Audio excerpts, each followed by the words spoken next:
நாளை நமது நேயர்களுக்கு வணக்கம். இன்று நம்முடன் அரசியல் குறித்து பேசுவதற்காக சுந்தரி பாண்டி இருவரும் இணைந்திருக்கிறார்கள். இருவருக்கும் வணக்கம். வணக்கம் சார். இன்றைக்கு நம்ம என்ன தலைப்புல பார்க்க போறோம்? இந்த மாதிரி டார்ச் லைட் வெளிச்சத்தை உதயசூரியன் மறைச்சிருச்சுன்னு பேசுறாங்க.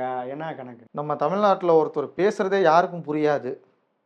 ஒருத்தர் நம்ம டிவியெல்லாம் தூக்கி போட்டு உடைச்சாரு. டார்ச் லைட்ஸை விட்டு உடைச்சாரு. மாற்றம் கொண்டு வரேன்னு கொண்டு வரேன்னு உடைச்சாரு. அவர் எங்கே இருக்காருன்னு யாருக்கும் தெரியல. அவர் என்னைக்கு 2024 என்னைக்கு நாடாளுமன்ற தேர்தல் ஆரம்பிச்சிச்சோ அன்னைக்கு போய் டிவி கொடுத்தாங்கல்ல, அதை உடச்ச கட்சியில் போய் வேலைக்கு அந்த கட்சியில் போய் இணைஞ்சாப்புல. அப்போவே அவங்க என்ன சொன்னாங்க அப்படின்னா, 2024 நாடாளுமன்ற தேர்தலில் ஒரு சீட்டு தரோம், நீங்கள் உதயசூரியன் சின்னத்தில் நின்னுங்க அப்படின்னு சொல்லி திமுக ஒரு ஆஃபர் கொடுத்துச்சு. என்ன ஒரு சீட்டுக்கு தானா? ஆமாம், அவர் அந்த ஆஃபரை நிராகரிச்சிட்டாரு. அதனால அந்த ஆஃபரை என்னடா நம்ம கொடுத்த ஆஃபரை ஆண்டவர் நிராகரிக்கிறாருன்னு சொல்லிட்டு அவருக்கு ஒரு ராஜ்யசபா சீட்டு ஒன்று கொடுத்தாங்க. அந்த ராஜ்யசபா வாங்கினவர் 2026 நம்ம ஒரு கட்சி ஆரம்பிச்சிருக்கோம், அந்த கட்சி டார்ச் லைட்டுன்னு ஒன்று கொண்டு எல்லாத்துலையும் கொண்டு போய் சேர்க்கணும்னு சொல்லிட்டு தேர்தல் ஆணையத்தில் போய் 2026 நாங்கள் இந்த சின்னத்தில் தான் போட்டிடுவோம், எங்களுக்கு அந்த சின்னம் கொடுங்கன்னு போய் வாங்கிட்டு வந்திருக்காப்புல. வாங்கிட்டு வந்தவர் பத்திரமா வீட்டில் கொண்டு வச்சுட்டாரு போல். அதுவும் அவங்கள மக்கள் நீதி மையத்தில் இருக்கிற உறுப்பினர்கள் எத்தனை பேர்னு உங்களுக்கே தெரியும். சுற்றி இருக்கிறதே ஒரு 5-6 பேர் தான் இருக்கிறாங்க. அவங்கள்ட்ட சொல்லியிருக்காரு, நீங்கள் போட்டியிட்டால் டார்ச் லைட் சின்னத்தில் போட்டியிடணும்னு சொல்லியிருக்காப்புல. அதை நம்மளோட மக்கள் நீதி மைய தொண்டர்கள் சரி நம்ம ஆண்டவர் சொல்கிறாப்புல, ஆண்டவர் சொல்கிறதே கேட்போம் அப்படின்னு சொல்லிட்டு வெயிட் பண்ணிட்டு இருக்காங்க. இவங்க இப்போ 2026 சட்டமன்ற தேர்தலில் திமுக கூட ஒரு கூட்டணி பேச்சுவார்த்தையில் ஈடுபட்டிருக்காங்க. அப்போ அவங்க என்ன சொல்லிட்டாங்கன்னா, நீங்கள் உதயசூரியன் சின்னத்தில் போட்டிட்டா மட்டும்தான் உங்களுக்கு சீட்டு ஒதுக்கும் அப்படின்ட்டாங்க. ஆண்டவர் என்ன பண்ணுறதே தெரியல. சரி, இதை விட்டால் வேறு வாய்ப்பு கிடைக்காது, நம்மள ஒரு கட்சி ஆரம்பித்தோம், எங்கேயாவது ஒரு தொகுதியில் போட்டியிடணுமேன்னு சொல்லிட்டு இப்போ ஆண்டவர் உதயசூரிய சின்னத்தில் போட்டிடுறதுக்கு ஓகே சொல்லிட்டாராம். அப்போ டார்ச் லைட் மங்கி போச்சானே? அவ்வளோதான் மங்கி. இப்போ உதயசூரியன் நீங்கள் கேட்ட கேள்விக்கு உதயசூரியன் அந்த வெளிச்சத்தை மறைச்சிருச்சு. என்ன சார் அது என்னது, நாங்க ஆட்சியில பங்கு அதிகாரத்துல பங்குன்னு வீராப்பா இருந்தாங்க, நம்ம கூட பரவாயில்லையே காங்கிரஸ் நல்லா விடாப்படியா இருக்கிறாங்கன்னு பார்த்தா 28 சீட்டுக்கு போயிட்டு சரின்னு ஒத்துக்கிட்டு திமுக காலடியிலேயே மண்டிட்டாங்களே. அம்மா, அவங்க நடிகர்னு ஒருத்தர் கட்சி ஆரம்பிச்சிருக்காருமா. அந்த நடிகர் கட்சிக்கு போனால் நம்ம பாண்டிச்சேரியில் ஒரு இடத்த பிடிச்சிருவோம், கேரளாவில் அந்த நடிகருக்கு நிறைய ஃபேன்ஸ் இருக்குது, அங்கே ஒரு இடத்த பிடிச்சி அழிஞ்ச காங்கிரஸை மீட்டு எடுத்துருவோம் அப்படின்னு சொல்லி ராகுல் காந்தி ஒரு கனவு கண்டார். அவர் கனவு என்னவோ நல்லதுதான், ஆனால் அந்த கனவு பழிக்க விடாமல் நம்ம தமிழ்நாட்டை ஆண்டக்கூடிய ஆளுங்க தமிழ்நாட்டுக்கு டெல்லிக்கு தூது அனுப்புகிறாங்க.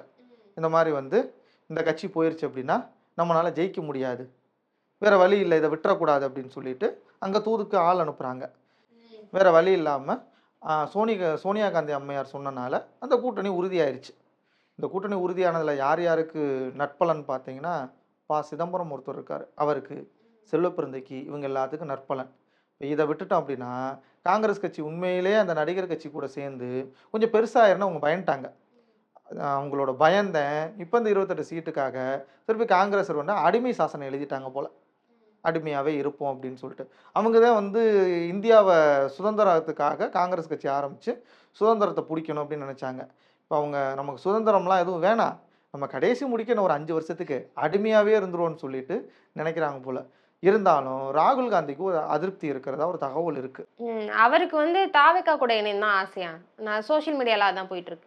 சோசியல் மீடியாவில் போகிறது இல்லைம்மா, அவர் மனசாட்சியே அதானம்மா. இப்போ ராகுல் காந்தி அவங்க அம்மாவோட பேச்சை மீற முடியாமல் சரி ஓகே வேறு வழி இல்லை, நம்ம இந்த டைமும் இவங்களுக்கு ஏன் அடிமையாக கிடப்போம்னு சொல்லிட்டு 28 தொகுதிக்கு அடிமையாக இருக்காங்கம்மா.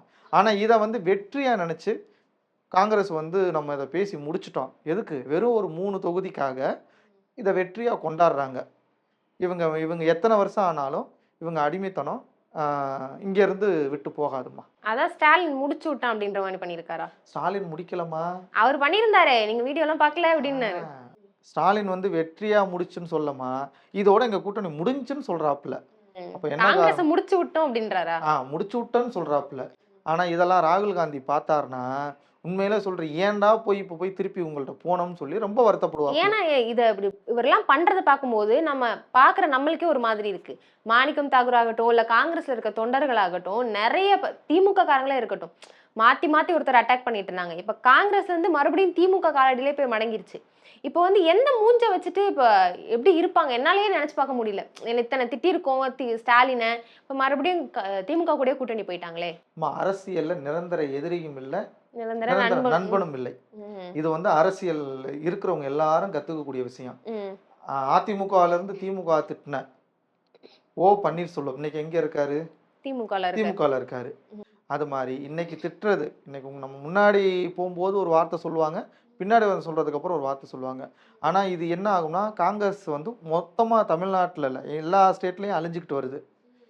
அதனால அதோட அழிவு அழிவோட கடைசி இறுதி அத்தியாயமா தமிழ்நாட்டுல நான் பார்க்குறேம்மா. ஆனா பாவம் ராகுல் தாவே விஜய் நினைச்சிட்டு இருந்திருப்பாரு, காங்கிரஸ் நம்ம கூட வந்துரும், காங்கிரஸ் நம்ம கூட வந்துரும். ஆனா பாவத்தை தாவேக்கா வந்து அனாதையாக்கிட்டு போயிட்டாங்களே இப்ப காங்கிரஸ். மக்களுக்கு நல்லது செய்யறேன்னு சொல்லிட்டு தான் தாவேகா வந்து வந்துச்சு. ஆனா உண்மையிலே விஜய் வந்து அவருக்கு நல்லது பண்றதுக்காக அவர் கட்சி ஆரம்பிச்சிருக்காப்புல. மக்களை போய் இது முடிக்க நேரடியா அவர் சந்திக்கல. இப்ப காங்கிரஸ் கூட கூட்டணியில வந்தாலும் மக்களை சந்திக்கக்கூடிய வாய்ப்பு இருக்கு அப்படின்னு கேட்டா இருக்காது. ஒருவேளை காங்கிரஸ் வந்துருந்துச்சுன்னா 234 தொகுதியில போட்டியிடலானும் ஒரு 50-60 தொகுதியிலையாவது போட்டிட்டு இருப்பாங்கம்மா. ஆதவர்ஜுனா, செங்கோட்டையன், அப்புறம் வந்து இந்த அருண் காமராஜ்னு ஒருத்தர் இருக்காப்புல. ஸோ இவங்கெல்லாம் சேர்ந்தா ஒரு 5 பேர் தான் போட்டிடுறாங்க. இப்போ மற்ற தொகுதிகளில் போட்டிடுறதுக்கு வேட்பாளர்களே இல்லை. விஜய்க்கு கட்சி தொடங்குனதுலேருந்தே ஏமாற்றம் மட்டும்தான் இருக்குது. என்ன ஒன்று, விஜய் கட்சி தொடங்கினா அசம்பாவிதம் வந்து அங்கங்கே நடந்துருது. அதை அவரால் கண்ட்ரோல் பண்ண முடியலை. செங்கோட்டையனை கூப்பிட்டு வந்தால் அதிமுகவே வந்துடும் சொல்லி அவருக்கு ஒரு கனவு கண்டார். அந்த கனவுலையும் மண்ணள்ளி போட்டாங்க. விஜய்க்கு இப்போ இல்லை, எத்தனை வருஷம் அரசியல் இருந்தாலும் ஏமாற்றம் மட்டும்தாம்மா இருக்கும். அவர் செங்கோட்டையன் கூட சொல்லியிருந்தாரு இன்னைக்கு, ஜெயக்குமாரும் வந்து இங்க தாவேக்கால இணையலாம் அப்படின்னு யோசிச்சுட்டு இருக்காரு அப்படின்ற மாதிரி எல்லாம் பேசிட்டு இருந்தாரு. அதுக்கு ஜெயக்குமார் ஒன்று சொன்னார், செங்கோட்டையன் நல்லா வாங்கி கட்டிக்க போறாருன்னு சொல்லிட்டு. ஏன்னா செங்கோட்டையன் என்ன பண்ணுறாரு, அதிமுகவில் யார் யாரெல்லாம் வந்து ஒரு சின்ன மன வருத்தத்தில் இருக்கிறாங்களோ அவங்க எல்லாத்துக்கும் ஒரு தூது விடுறாப்புல. வந்துருவாங்க, நம்ம வந்துட்டோம் அப்படின்னா நம்ம சொல்கிற மாதிரி ஒரு பெரிய ஒரு இதை வந்து கட்டமைப்போம், விஜய்கிட்ட நல்ல பேர் வாங்குறதுக்காக செங்கோட்டையன் அப்படி பண்ணுறாரு போல். ஆனால் அதிமுகவில் இருக்கிறவங்க எல்லாமே அதிமுகவோட ரத்தம். ஸோ சிலர் அவங்க சுயநலத்துக்காக போயிடுவாங்க. சில பேர் கடைசி முடிக்க அந்த ரத்தம், புரட்சி தலைவி அம்மா, புரட்சி தலைவர் எம்ஜிஆர் இவங்க கூட இருந்த ரத்தம் வந்து என்ன போகும்னா அவ்வளோ சீக்கிரம் போகாது. என்னதே மன அதிருப்தியில் இருந்தாலும், சின்னதாக ஒரு ஒரு குமுறல் இருந்தாலும் அவங்க அதை பேசி சரி பண்ணிக்குவாங்க. இவர் வேற வார்த்தை விட்டாப்புல, நான் வரும்போது அதிமுகவிலேருந்து அமைச்சர்கள்லாம் இழுத்துட்டு வர போகிறேன் அப்படின்னு சொல்லி, இத்தனை அமைச்சர்கள் அதிருப்தியாக இருக்காங்க, இவங்கெல்லாம் இழுத்துட்டு வர போகிறேன்னு சொல்லிட்டு விஜய்க்கு வந்து ஒரு ப்ராமிஸ் பண்ணிப்பாப்புல. இப்போ அந்த ப்ராமிஸை நிறைவேற்ற முடியாமல் யார் யாரெல்லாம் கொஞ்சம் வீக்காக இருக்காங்களோ, கட்சிக்கும் அது கொஞ்சம் வீக்கில் இருக்காங்களோ அவங்களுக்கெல்லாம் தூது விடுறாப்புல. இது தூது விட்டு நல்ல வேளை ஜெயக்குமாரை வந்து ஸ்டார்டிங்கில் சொல்லிட்டாப்புல வாங்கி கட்டிக்க போகிறாரு அப்படின்னு சொல்லிட்டு. ஒரு வேளை பெருசாக பேசியிருந்தாருன்னா அடி வாங்கியிருப்பாரு. அடி வாங்கியிருப்பாங்க. 28 சீட்டு கொடுத்து எங்களுக்கு கன்ஃபார்ம் பண்ணியிருக்காங்க. நாங்கள் இன்னும் நிறைய எதிர்பார்த்தோம். ஆனால் சில கூட்டணி தியாகங்களுக்காக பலதை நாங்கள் தியாகம் பண்ணிட்டு இருக்கிறோம் அப்படின்னு கிறிஸ் ஜோடங்கர் பேசியிருக்காரு. இன்னும் அவங்களுக்கு 28 பத்தலையா? திருப்தி இல்லாம எதுக்கு இருக்கணும் அப்போ? கிறிஸ்தோடங்கிட்ட திமுகவோட பருப்பு வேகலை. மற்ற பொறுப்பாளர் மாதிரி கிறிஸ்தோரங்கடை வந்து திமுக வந்து பார்த்துச்சு. ஆனால் அவர் ராகுல் காந்தி கிழிச்சாரும் அந்த கோட்டை தாண்ட மாட்டார் போல, அந்த மாதிரி ஆளு தான் கிறிஸ்தோடங்கர். ஆமாம், அவர் வந்து சொல்லிட்டார், எங்களுக்கு 40 தொகுதி வேணும் அப்படின்னு உறுதியாக நின்றுட்டார். ஏன்னா பங்கு கேட்கறதுக்கு எல்லாத்துக்கும் உரிமை இருக்குது. ஸோ நம்மளால ஒரு கட்சி ஜெயிக்குது, ஆட்சிக்கு வருது, அவங்க அந்த சில பலன்களை வந்து அவங்க அனுபவிக்கிறாங்க, நம்ம கட்சியும் அனுபவிக்கணும்னு நினைக்கிறது எல்லாரோட இயல்பு. அதனால் அவர் ராகுல் காந்தியோட மனசாட்சி இல்லை, ராகுல் காந்தி அடுத்த வெர்சனாக தான் வந்து கிறிஸ்தோடங்கர் வந்து இங்கே வந்து பேச்சுவார்த்தை நடத்தினார். காங்கிரஸில் இருக்கிற சிலரோட சுயநலனுக்காக, அவங்களோட பலனுக்காக தான் அவர் சரி வர வழி இல்லாமல் இந்த கூட்டணியை நம்ம வந்து, அதுவும் காங்கிரஸ் வந்து திமுக வந்து ரொம்ப கெஞ்சி கேட்டுக்குச்சான், எங்களை விட்டு போயிடாதீங்க, ஒரு 3 தொகுதியாவது தரேன் அப்படின்னு சொல்லி அவங்கள பிரெயின் வாஷ் பண்ணி கொடுத்துருக்கு. இப்போ திருப்பியும் இது எங்கே பற்றிக்கும் அப்படின்னா, தொகுதி பங்கீடு வருதுல்ல, அந்த தொகுதி பங்கிடும் போது காங்கிரஸ் இன்னமும் திமுகவுக்கு பெரிய அழுத்தத்தை கொடுக்கும். இந்த தொகுதியில் தான் நாங்கள் போட்டியிடுவோம் அப்படின்னு சொல்லிட்டு. அதுக்கு திமுக வேற வழியே இல்லாமல், ஏன்னா இப்போ தொகுதி கூட்டணி பங்கீடு சைன் ஆயிடுச்சு, இப்போ கிட்டத்தட்ட இறுதி கட்டத்தை எட்டி போட்டியிடும் போது அந்த தொகுதி வந்து இந்த தொகுதி தான் வேணும் அப்படின்னு சொல்லிட்டு காங்கிரஸ் கண்டிப்பாக இழுபறியாக நிற்கும். அதில் குறிப்பாக மாணிக்கந்தாவர் ஒரு தொகுதி கேட்டார், இந்த தொகுதியை வந்து காங்கிரஸுக்கு கொடுக்கணும் அப்படின்னு சொல்லிட்டு. அது கூட நடக்கிறதுக்கு வாய்ப்பு இருக்கும். வாக்கு சதவீதம் இல்லாத கட்சின்னு சொல்லிட்டு இருந்தோம், இப்போ போய் திமுகவில் இணைஞ்சு எங்களோட கனவு பழிச்சிருச்சுன்னு சந்தோஷத்தில் இருக்காங்களே. தேமுதிக ஆரம்பிக்கப்பட்ட நோக்கம் எல்லாருக்கும் தெரியும். திமுக ஒழிக்கணும் தான் விஜயகாந்த் வந்து கஷ்டப்பட்டு அந்த கட்சியை உருவாக்குனார். அவருக்கு ஒரு ஆஃபர் கொடுத்தாங்க, என்ன ஆஃபர்னா, அவர் கட்டின கல்யாண மண்டபத்தை இடிக்கிற ஆஃபரை திமுக கொடுத்தாங்க. அவர் வந்து இந்த கட்சியை ஒழிக்கணும் அப்படின்னு சொல்லிட்டு கலைஞர் மேலே பயங்கர கோவத்தில் வந்து அவர் பேசின வீடியோக்கள்லாம் கடந்த நம்ம ஒரு இந்த கூட்டணி அமைச்ச உடனே அந்த வீடியோக்கள் நிறைய வைரல் ஆச்சு. அவர் எவ்வளோ பேசியிருந்தாரு. ஆனால் தேமுதிகவில் இருக்கிற பிரேமலதா என்ன சொல்லியிருந்தாங்கன்னா, விஜயகாந்தோட ஆன்மா வந்து இப்போ தான் வந்து நிம்மதியாயிருக்கு அப்படின்னு சொன்னாங்க. அவங்களுக்கு விஜயகாந்த் உயிரோடு இருக்கும்போதே அந்த கட்சி வந்து பெருசாக எங்கேயும் வெற்றிப்படலை. என்னைக்கு ஏடிஎம்கேலேருந்து தேமுதிக வெளியில் போச்சோ அன்னையோட அந்த கட்சியோட இதுவே முடிஞ்சிருச்சு. குறிப்பாக விஜயகாந்த் இறந்ததுக்கப்புறம் அந்த அப்படி ஒரு கட்சியே இல்லாத ஒரு சூழ்நிலைக்கு ஆகிப்போச்சு. இப்போ 2 பேரோட அது என்னென்னா ஒரு குடும்பத்துக்காக ஒரு கட்சி நடத்துகிற மாதிரி இப்போ தேமுதிக மாறிடுச்சு. எல்கே சுதீஷை வந்து ஒரு அரசியல்வாதியாக ஒரு நாடாளுமன்றத்தில் கொண்டு போய் சேர்க்கணுங்கிறது அந்த அம்மாவோட சின்ன வயசுலேருந்து கனவு போல். இப்போ அந்த கனவு ஸ்டாலின் மு.க. ஸ்டாலின்கிட்ட போய் கூட்டணி வைக்கவும் அந்த கனவு உறுதியாயிருச்சு. ஸ்டாலின் வந்து ரொம்ப சந்தோஷமா இருக்காரு, நினைச்ச மாதிரி காங்கிரஸ் வந்துருச்சு அப்படின்னு. இப்போ இவங்க இணைஞ்சதுனால திமுக இன்னும் பலமாயிருச்சு, வெற்றி வாய்ப்பு திமுகவுக்கு தேடி வந்துருமா? அப்போ மக்கள் இந்த கடந்த 5 வருடங்களாக மக்கள் எவ்வளோ கஷ்டப்பட்டாங்கன்னு நம்ம எல்லாருக்கும் தெரியுமா? மக்கள் வந்து விலைவாசி உயர்வு ஒரு பக்கம், சட்ட ஒழுங்கு ஒரு பக்கம். என்னதான் ஸ்டாலின் வந்து ஆட்சி வந்து விடியல் தரேன்னு சொல்லிட்டு தான் ஆட்சிக்கு வந்தாங்க. ஆனால் பாதி மக்கள் வாழ்க்கைக்கு இன்னும் விடியலே வரலம்மா.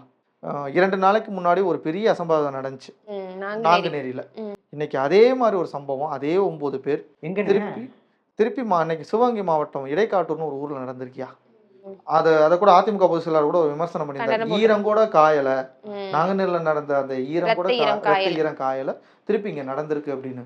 சட்டம் ஒழுங்கு என்னதான் பண்ணுதுன்னு தெரியலையா? மக்கள் எப்படியே பதட்டத்தில் வச்சிருக்கிறாங்க. எப்போவுமே பதட்டத்தில் இருக்கிறத மக்களை வந்து என்ன சொல்லுவாங்கன்னா, ஒரு அடுத்து என்ன நடக்க போகுதுன்னு ஒரு சீரியல்லாம் பார்த்தீங்கன்னு வச்சுக்கோங்களேன்.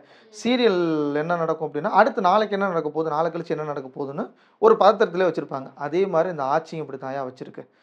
மக்களுக்கு ஒரு பாதுகாப்பான ஆட்சின்னு என்னைக்கு வருதோ அன்னைக்கு தான் அந்த ஆட்சி வந்து ஒரு நல்ல ஆட்சி, மக்களோட ஆட்சி அப்படின்னு வரும். அதிமுக பொதுச் செயலாளர் எடப்பாடியார் வந்து இந்த டைம் வந்து ஆட்சிக்கு வரக்கூடிய வாய்ப்புகள் அதிகமாக இருக்குன்னு கிராமப்புறங்களில் பேசிக்கிறாங்கம்மா. குட்டி விவசாயி வந்து இப்போ கூட்டணியே இல்லாமல் இருக்காரு. இப்போ என்ன பண்ணுவார்? காங்கிரஸ் வரும்னு நினைச்சாரு, இல்லை திமுகவுக்கு போக முடியாது, அதிமுகவுக்கு போவாரா? அவர் உண்மையிலே அவர் எடுத்த முடிவு அதிமுகவுக்கு போயிருக்கணுமா. ஒரு களத்தில் வராரு. அவருக்கு வந்து அதிமுக எந்த விதமான நெருக்கடியும் அந்த ஆட்சி கடந்த காலங்களில் அவர் கொடுக்கல. அவரை பொறுத்தளவு அவர் வருவார் அப்படின்னு சொல்லிட்டு அதிமுக தரப்பில் கூட நிறைய பேர் பேசிக்கிட்டாங்க. அவர் அங்கே போயிருந்தா உண்மையிலே அவர் ஒரு 40 தொகுதி கேட்டு 40 தொகுதியில் போட்டியிருந்தா கூட கிட்டத்தட்ட ஒரு 20 எம்எல்ஏக்கள் வந்து அவருக்கு வந்திருப்பாருங்கம்மா. அவர் உண்மையிலே விஜய் நல்லா யோசிக்கக்கூடிய ஆள். எனக்கு தெரிஞ்சு விஜய் வந்து யோசிப்பார். விஜய் கூட சுற்றி இருக்காங்க தெரியுமா, புசி ஆனந்த், இன்னும் சில பேர் மற்ற கட்சியிலேருந்து வந்தவங்க. ஸோ இவங்கெல்லாம் என்ன பண்ணுறாங்கன்னா, விஜய் மண்டைக்குள்ளே பூந்து நீங்கள் தான் அடுத்த சிஎம், நீங்கள் தான் வந்து தமிழ்நாட்டை ஆள போகிறீங்க, 234 தொகுதியிலையும் 236 தொகுதியிலையும் நீங்கள் தான் ஜெயிக்க போகிறீங்க, மற்ற கட்சிகளும் டெபாசிட் வாங்க போகுது அப்படின்னு சொல்லி அவர் மண்டைக்குள்ளே போய் கூவி அவரை யோசிக்கவே விடலை போல்.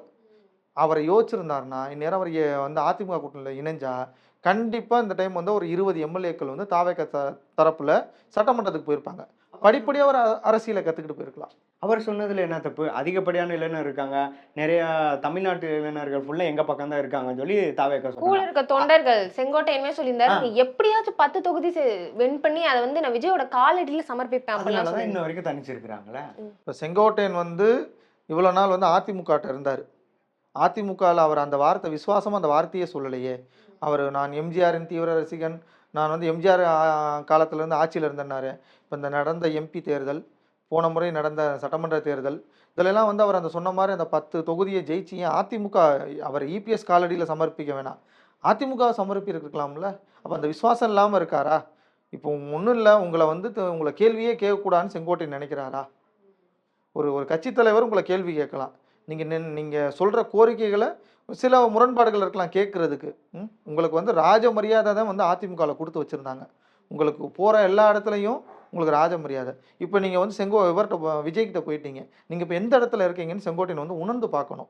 நம்ம இப்போ எந்த இடத்துல இருக்கோம், நம்ம வந்து ஒரு பேச்சுக்கு ஒரு 8 தொகுதி 10 தொகுதியை ஜெயிச்சு நான் விஜய் காலடியில் சமர்ப்பிப்பேன்னா, நீங்கள் ஒரு சீனியர் லீடர், உங்களை பார்த்து எத்தனையோ பேர் வந்திருப்பாங்க அரசியலில்.